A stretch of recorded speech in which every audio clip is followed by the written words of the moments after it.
on Political Gladiators right here on EBS TV with your host Alex Ojo every Saturday by 6 p.m. Political Gladiator. Let's get ready to rumble.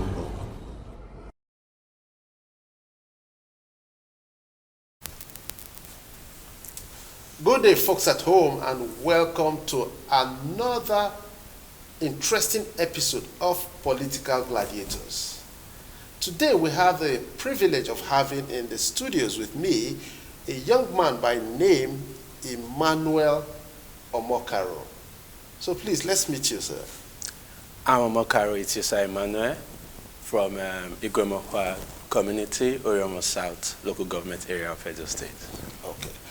Thank you very much. Now, let's just take an overview of the political situation in this country, bearing in mind that 2023 is a watershed year for Nigerians and politicians in particular.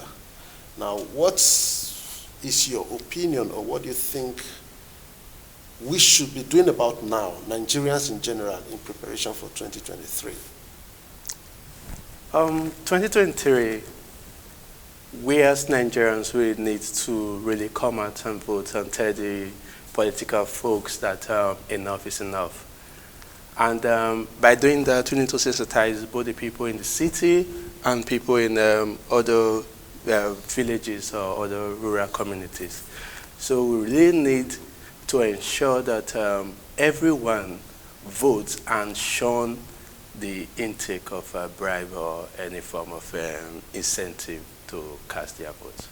Okay, talking about taking of bribes and incentives to cast their votes, we just went through the delegates system now, and we all know that it was heavily monetized. Now what's your take on that? What do you think about that? Generally, that's the problem with our country. It's not enough for us to say we want change. We need to be the element of change. And if the delegates election, the primaries could go that way, it tells us that we need as a nation to do a lot of sensitization. Okay. We need to go to the communities, we need to enlighten them. Okay. Yeah, and we need to start changing our perspective about politics. It should not be a game as usual. It should not be a money-back game as usual. Okay. We need to start voting for competence, and this is the information that we should give to our communities and go to our societies to spread. Okay. You have talked about the issue of money-back politicians, monetizing the entire system and all that stuff. I want to find out from you, based on your pedigree as a student union activist or, personnel and all that stuff. Because we discovered that these days, even students' union politics has gone berserk. Those days when I was in school, I know that we used to have just plain plain banners, plain sheets and all that stuff where you put your posters. It was just a carbon paper, you just use markers to write on them. But now, the kind of posters that students in the university produce to campaign for different positions is even superior to what some politicians are using. So let's look at it from that perspective. You understand? You are a young man, vibrant and straight from the academic background. So tell us about that. Politics have to do with, even if you're going for a political position, does not shy away from your value for taste. And the students are the ones really involved with this digital transformation. So you don't expect them to be using the 1996 model to come out to campaign. Then they have easy access to telecommunications more than majority of the adults. I would not really talk much about posters because there are a lot of things to be done in our communities. In Oromo as of today, instead of using the money to buy posters or make posters, there are a lot of people that are out of school in Oromo village. Went to 2 schools in Oromo to distribute notebooks to students. And along the way, we found that a lot of other children were at home. We visited some classrooms and discovered that just about 2 or 3 persons are in the government school. And there are laws that states that primary education is free in Nigeria. Okay. So how is it free when you don't give people writing materials? How is it free when you don't give people study materials? So these are things that we are coming to solve. All right, thank you very much on that. I would want to say that I just want to hope that, you are not just doing that because you're interested in coming to a political office, but rather, you are passionate and this passion will be sustained hereafter. You want to give me your word on that? I formed the ITPC in 2009. Okay. This is 2022. Oh, really? So I you've formed been doing that ITPC from 2009. 2009 to now? Since 2009, we've been in the area of promoting peace, development. We've been in the area of charity, organizing empowerment programs and all. Oh, that's interesting. That's interesting. Now tell me, basically, what are we looking at, in terms of your political aspirations? The Oromo South, which we use it as a blueprint, is highly underdeveloped. And it pains me so much. If you have Google Oromo, and you will find that 70 to 80% of the gas production in Nigeria is attributed to Oromo, that underdeveloped community. Oh, really? Are there no laws in Nigeria that states that any private or government establishment, Oromo have been cheated, and Oromo is still being cheated today. Till tomorrow, Oromo is still being cheated. I want to be that voice. I want to be that cry, that voice that cries out loud to direct both government and private sector to Oromo South. That they owe us a lot of responsibilities and they should come and keep to their word. All right. That's a good one. If I may, please, we'll take a minute break, and when we are back, we'll continue with this discussion. Thank you very much. The moment, tomorrow belongs to God. Nothing can break me, nothing can bend me, nothing can bring me down. The good people of Orion South constituency, make una dey happy o. Better don land for una domot. Yes now, Comrade Emmanuel Etiosa Omokaro wey be una own pikin don come o. Im don form the initiative wey dem call Omokaro Initiatives. This group of people wetin dem go come dey do for Orion South constituency be say dem go come help improve the educational system. You see our children dem go get quality education. On top of education matter, dem go start with the operation 1 million notebooks to our children. You see now, Comrade Emmanuel Etiosa Omokaro don talk am say im go empower the youths of Orion South constituency. Because why? If you wan tackle the problem of insecurity for this our country, you go empower the youths so that dem go dey occupied, so that everybody go dey work and dey happy. You see im don look am say no proper and quality good health care for the people, but Comrade Emmanuel Omokaro say im go provide quality health care for the people. You see im talk say agriculture go develop the more. Na im be say our people go enter farm better thing, they go bring up better thing come sell, and na im be say they don make better money be that now. Comrade Emmanuel Etiosa Omokaro talk say im dey gidigba for the people, because why? Im wan make sure say in own constituency, they stand out for the country Nigeria. Welcome back from the break. We still have in the house Mr. Emmanuel Omokaro. Yes, sir. Thank you very much. Now, I want to, let's go to the grassroots, because politics is not just in the air. It has its base at the grassroots. To what extent have you been able to touch the grassroots in Oriomo? Like I said, we've been going from communities to communities in Oriomo, and we've been meeting with our leaders, elders, and indigenes of Oriomo. Yeah, like I said earlier that we went to Igomokwa Primary School to distribute notes, and also we tried to interface with the community elders in that region.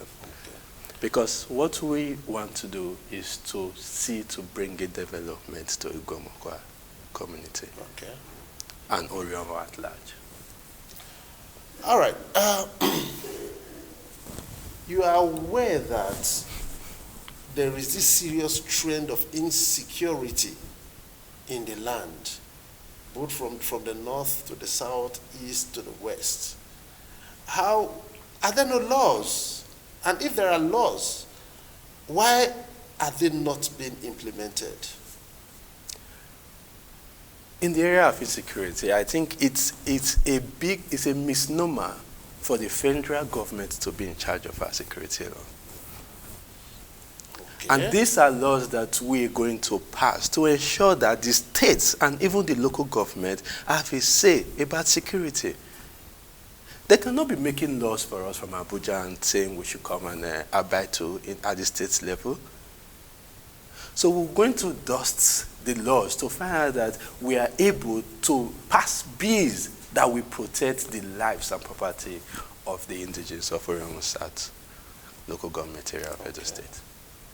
I'll ask you this. Now, you said it's a misnomer for the federal government to be making laws in terms of the area of security, because that is one major challenge that is affecting not only Edo State, but the whole of the southeast, north and the west. What do you think can be done? For example, we've been talking about this issue of state policing. What's your take on that? That should be implemented in fullness, in earnest. And there are some states that are doing it already. Oh, really? Okay. Yeah. And these are all aspects of security that we should even form at our local government level to ensure we secure the lives and property of our indigenes. That's our basic priority here. So, and as I said earlier, I want to be that voice that cries out. Even from the Edo State House of Assembly, they should hear the cry in Abuja that we are clamoring for laws.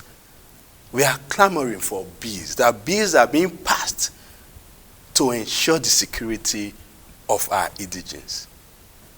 Because we cannot be slaughtered on a daily basis like cows or animals. Okay. All right, let's come down to Oriomo, your home base. I want to ask you, how is the area? Have you been there lately? I mean, to what extent are you very familiar with the terrain there? And if you are, tell me, how is this new political culture that is evolving, how it is impacting them?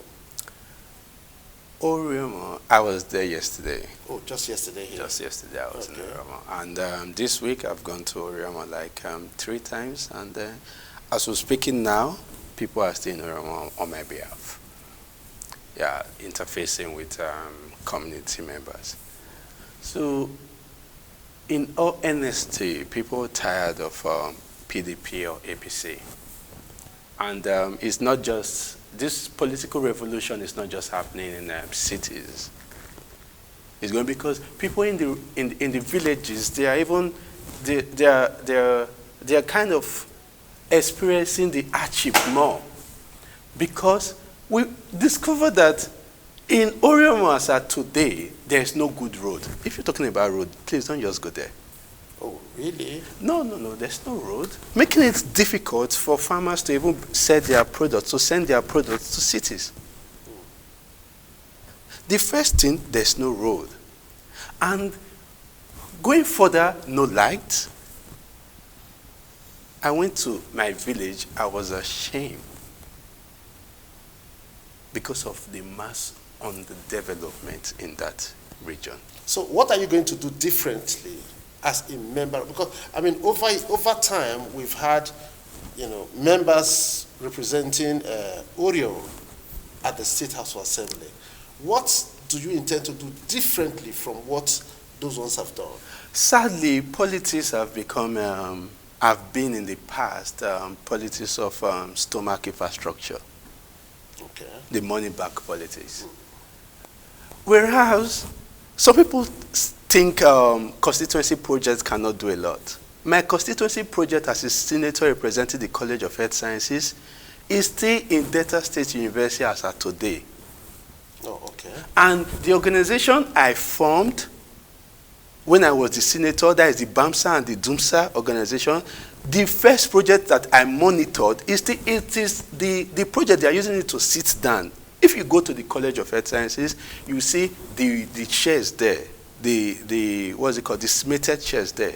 They were done by Senator Omokaro. Okay. So when you talk of people not doing senators, whereas during my time as a senator, they gave everybody money for constituency projects. But senators and House of Rep or honorables, they see it as money for their pocket. Instead of using it to develop their society. We're not just going to ensure that our money will impact greatly on our society, but we will also make laws. Because there are laws governing the fact that private sector, do you know what these private sectors do? Instead of them to execute a community project, a community developmental project, they call the enoges and the leaders aside and say, this is the money that I want to use. A project that's supposed to cost up to about 80 billion naira. They call the communities, they call the enoge, they call the elders, and they just give them like 2 million, 3 million, and those and say, okay, yes, people are doing well. Corruption everywhere.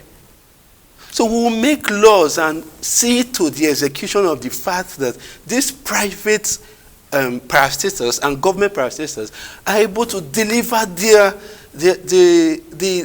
community projects to the community. And if, for example, the MPDC is able to tie the Omokaro road and that it plans every day to go and tap oil, will that road be bad? Yeah. Is it not the duty of the MPDC to see to the fact that that road is well tied?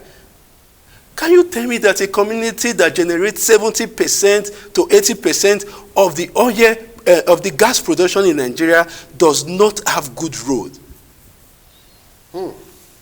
That sounds really, really ridiculous. Then Oromo is one of the three. We have 3 local governments in Edo State that produces oil, and Oromo is sadly one of them. And you tell me that Oromo does not have access to quality water, indigenous from Oromo, to the extent that when you go to the village today, as of today, I tell you the truth, you will not see up to 50 persons in Oromo per villages. Why? Because there's lack of infrastructure. So everybody is clamoring to come to Benin. Why? Because the community is not developed. So let me take you on that. You are saying that as we speak, the people in Orion are not up to, did you say 50,000 or? From statistics, it's supposed to be 200. 200,000. But statistically? Yes, statistically it's 200. As we speak, you can't see 50 per villages. At most 150 per villages. And out of those 150 per villages, half of them come to Benin and just interface between Benin and Orion. Benin and Orion. Okay, thank you very much. Thank you very much. We'll take a break now, and when we'll come back, we'll continue with our brother. And user-friendly. The best part, you can install it yourself. No frills of antenna or dish or cable. Just simple Wi-Fi connection and a monthly subscription of 5,000 naira and you are on. Visit our shop at 65 Mission Road and grab your LGC IPTV Smart Box today. For more information, call +234 811 589 5384 or 0913 194 4360. LGC IPTV. The future is here. Welcome back. We still have our brother here in the house, Mr. Emmanuel Omokaro. Now, you were before we went on break, you were talking about people, the villages, the communities not being populated. You know, yeah. Please, can you expatiate more on that? The level of insecurity, especially in the villages, is just too alarming. So that's the reason why people are deserting the community. Nobody wants to remain on a time bomb. They are deserting the community because of the level of insecurity. So what do you want them to be doing there?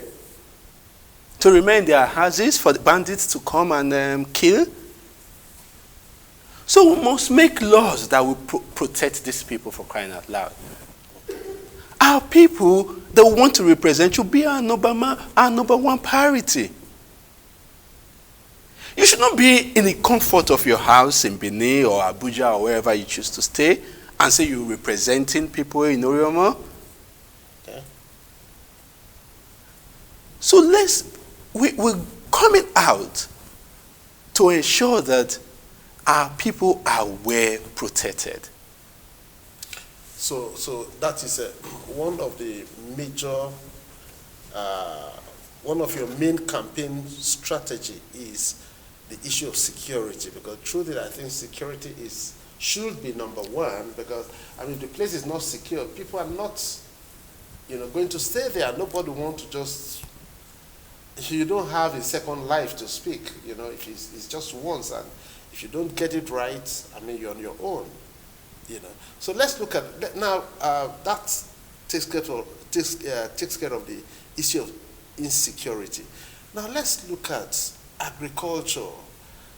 What about the land? Is the land fertile? And if the land is fertile, why are we still having serious influx of people out of the community?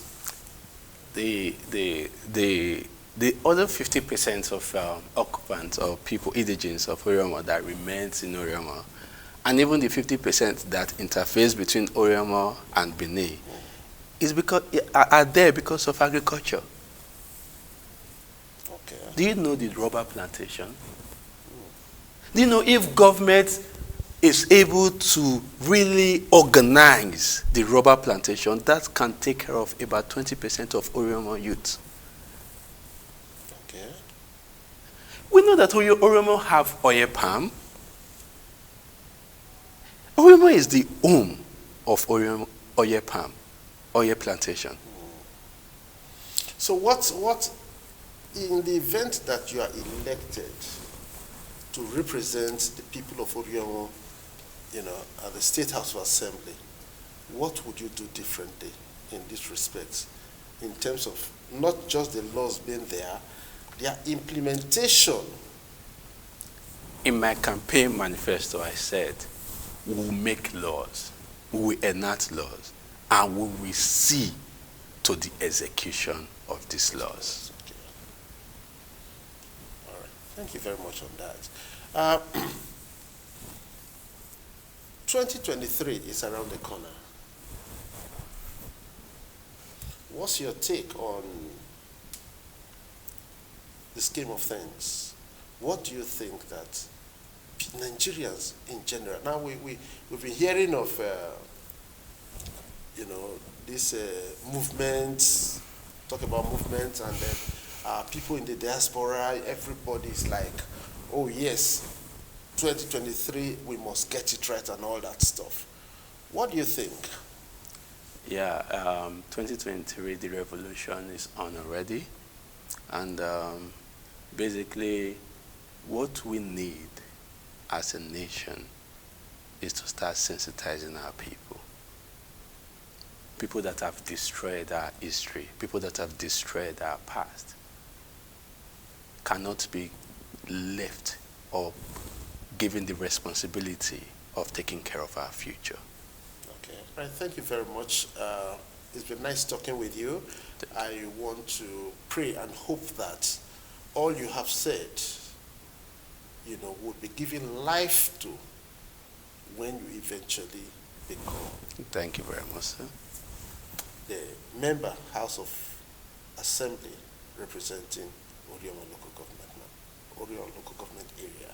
Orioma I South. want to thank you very much for coming, and I hope that subsequently we'll be seeing more of you Yes. as the political race heats up. Yes, Thank you very definitely. much. Thank you very God much. bless you. Thank you. Okay.